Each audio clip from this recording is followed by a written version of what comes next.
Stop. Just use this orange peel trick. It works. Now, what if I told you there's a simple 30-second morning ritual that can transform your metabolism and help you drop up to 76 pounds of clingy fat without changing your diet? I discovered that the locals also love consuming special Spanish red apples they call manzanas de vitalidad, or apples of vitality. The elders of Carmona have a special process for fermenting these apples to make a sweet-tasting dessert vinegar, which they use daily to flavor their meals and their wine.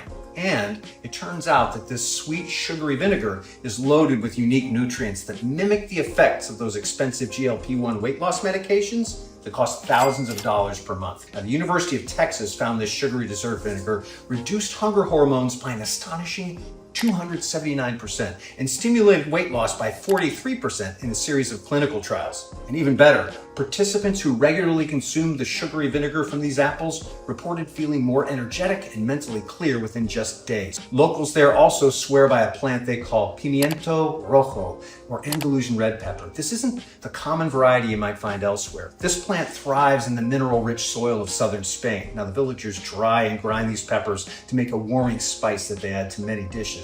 And studies show that a unique form of capsaicin that's found exclusively in these peppers increases calorie burning by 25% for over 3 hours after consumption. Andalusian red pepper also happens to help enhance the thermogenic effects of p-synephrine and adds even more support to your body's natural ability to burn fat effectively.